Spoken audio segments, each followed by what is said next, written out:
The farming community of Kahalu'u first felt the influence of the Methodist mission in 1927 when the Reverend Shimpai Goto, who was affectionately known as CP, was transferred from Puli'i to Kaneohe. To this energetic and zealous Christian, the whole Windward Coast, from Waimanalo to Kahuku, was his parish. Parker Memorial United Methodist Church was founded under his leadership in 1929, and Kailua United Methodist Church followed the next year. Our own Kahalu'u United Methodist Church was completed and dedicated on October 11, 1931, with a membership of 9 adults and 164 children enrolled in the Sunday school. Reverend Goto's love and knowledge of baseball, having been a member of the senior Asahi team, enabled him to establish rapport with the youth of the community. But with those parents who came from the Buddhist and ancestral worship background, it was another story. Fortunately, Reverend Goto's ability to read and write English offered him the opportunity to assist these farmers. He helped them in interpreting documents received from government and other agencies or businesses. He also, if necessary, assisted them in obtaining government documents. Through these contacts, he was able to invite them to church and to speak to them about the Christian message. These churches, Parker, Kailua, and Kahalu'u United Methodist Church, all started as Japanese language churches, and Reverend Goto served as the language pastor for all 3 until his death in 1954.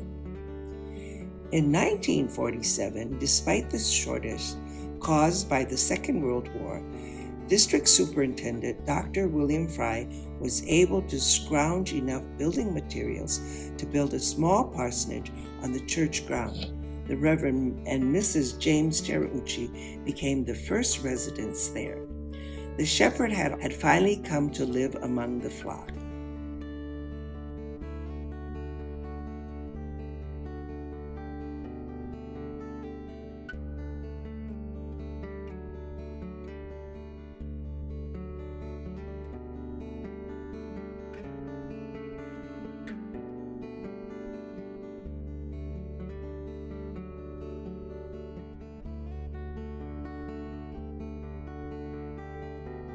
The years of World War II were times of great turmoil and uncertainty. The church remained a sea of calm and a sanctuary for the people of Kahalu'u.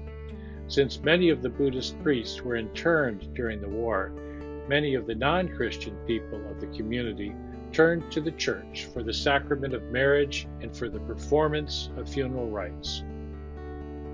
It was also a time when many servicemen stationed in the area began to attend our Sunday afternoon services. Furthermore, many of the young men of our church left to enter the armed services.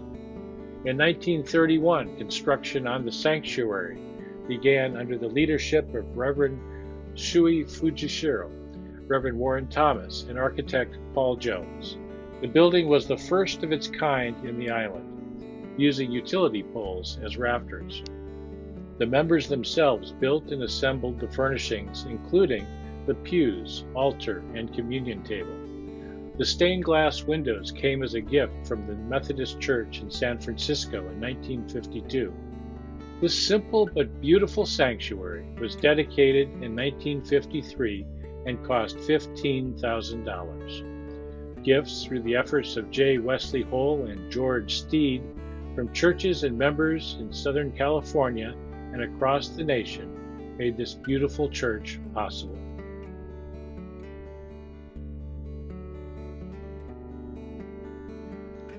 Unexpectedly, in 1954, many of the church's young adults began leaving the islands for better opportunities elsewhere, a move which left the church severely crippled for many years to come. Fortunately, as Kahalu'u gradually changed from a farming to a bedroom community in the late 1950s and 60s, others who had moved here and our own youth who had married and moved back gradually took the place of those who left. This present membership, with a much more diverse background, equipped the church for the challenges ahead.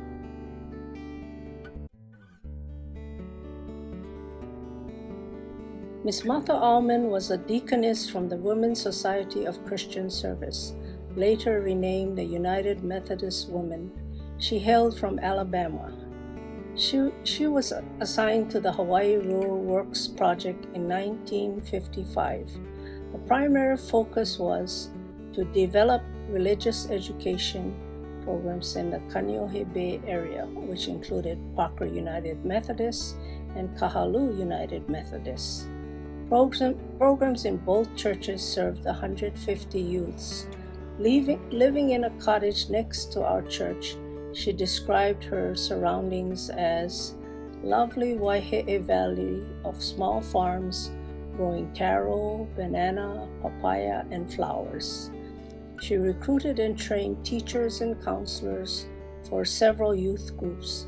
This was a challenge since many children came from Buddhist and other non-Christian backgrounds. By request, English classes were taught to the older Japanese in Kahalu'u to improve communication at home. Much of her time was spent visiting homes to meet families and know their needs. I recall her serving us homemade cookings at meetings in her cottage. She picked us up and drove us home in her station wagon. Also drove us to activities at Camp Kailani as well as to Honolulu. She was tireless, persistent, and always with a smile. Her great passion in serving God and helping others through the church will be remembered by many of us in our Methodist Youth Fellowship days.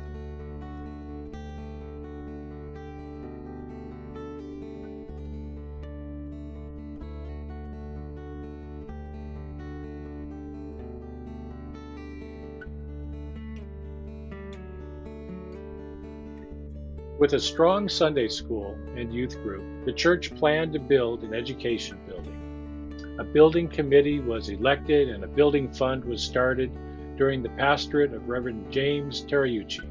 The fund drive successfully raised $40,000 within the local congregation.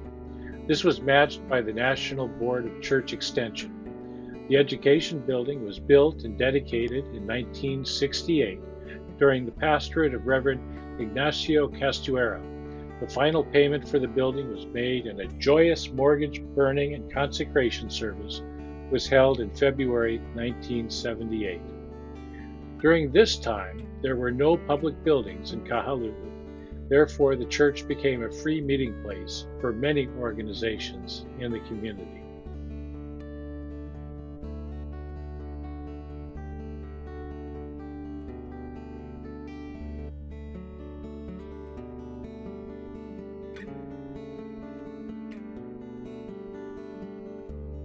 On October 11, 1981, we celebrated the 50th anniversary of this church. It was fitting that our pastor at that time was one who grew up in the church and community. Robert Nakata served as director of the Key Project, a private social service agency, and part-time pastor of a church.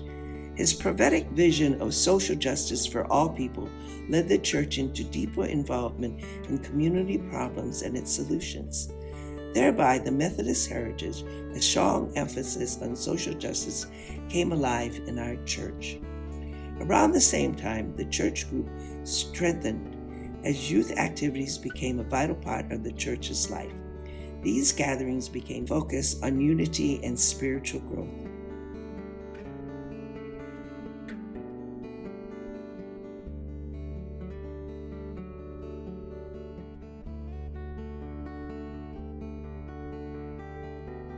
I vaguely remember going to Camp Kailani as a teenager, a long time ago. It was a good way to meet other Methodist youth from other churches. Camp Kailani was a good place to camp for our church, especially when the kids were very young. There were cabins to sleep in, and an area between the rooms to eat or do crafts. The kids went to the beach to swim, play in the sand, or check out the tide pools. At night, we sat by the campfire and roasted marshmallows and sang songs. Those adults who didn't have little kids would then go home to sleep in their own beds. Unfortunately, Camp Kailani was eventually sold, but the kids got to go to other camps like Mokuleia, where they got to meet kids from other churches. One of the most memorable ones was Camp Maluhia, a Boy Scout camp on Maui. At that camp, it rained the whole time day. Jennifer Spray, Jessica Uweki, Josh Jin Pickett, and my Sarah Murakami was there. They said they played mud ball and moved the beds so that the rain wouldn't drip on them. They almost didn't make it back because the bus that was supposed to take them to the airport had a hard time going up the road to the camp. I got all this when I picked them up at the airport. Besides the district camp, we had a few Kahalu'u church outings. I believe one of which Margaret took the MYF group to the Turtle Bay's cabanas. As our youth group dwindled, they still had opportunities to go to district camps, but most of the outings were for either the adults or mixed age groups.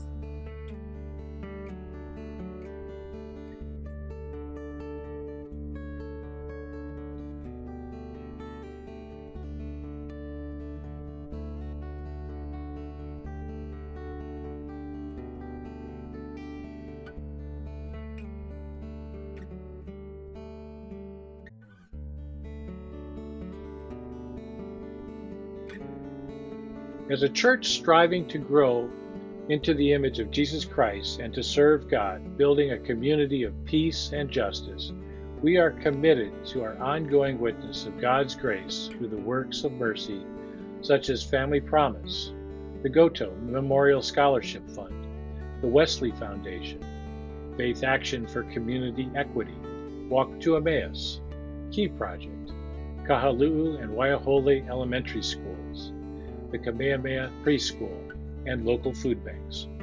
We want to continue being a light for everyone in our community and beyond, a loving, supportive congregation which refuses to be hidden no matter the circumstances and challenges that may come our way.